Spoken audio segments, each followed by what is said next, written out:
On est parti de l'idée d'analyser l'impact et le rôle des cellules immunitaires qui se trouvent dans le cerveau. Ces cellules s'appellent les cellules microgliales. Et pour ça, on voulait voir quel était l'effet sur les cellules microgliales d'un effet inflammatoire ou d'une infection.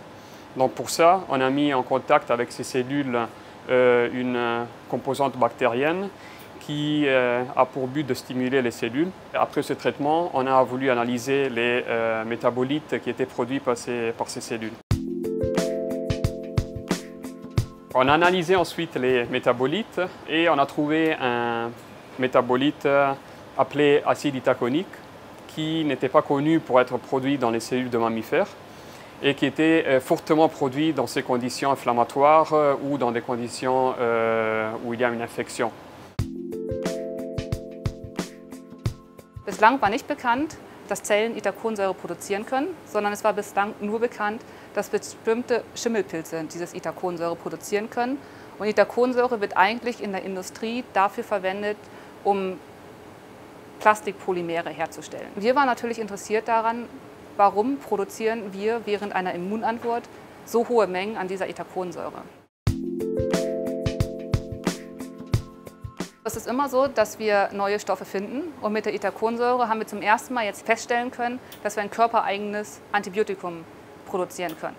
Also wir haben festgestellt, dass die Itaconsäure eine antibiotische Funktion hat und das Wachstum von den Bakterien inhibieren und dadurch verlangsamen kann. Quasi Bakterien, die von den Makrophagen aufgenommen wurden. Mit unserem Research konnten wir finden, dass das Antibiotikum Itaconsäure höchstwahrscheinlich auch später verwendet werden kann als Medizin oder meinetwegen als Antibiotikum, was gegen bakterielle Infektionen wirken kann. Und dies stellt natürlich einen Meilenstein für die Industrie und besonders für die Pharmaindustrie dar.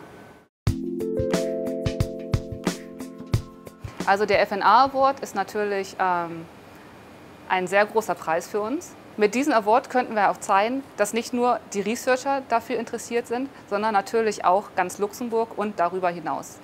Und dieser Award ist quasi ein Feedback von der Nation zu unserem Research. Disons qu'une récompense comme le award, ça donne aussi envie de continuer et même de s'améliorer. Le prix de l'award, je le vois plutôt comme un point de départ plutôt qu'un point d'arrivée. Donc c'est quelque chose qui motive en fait.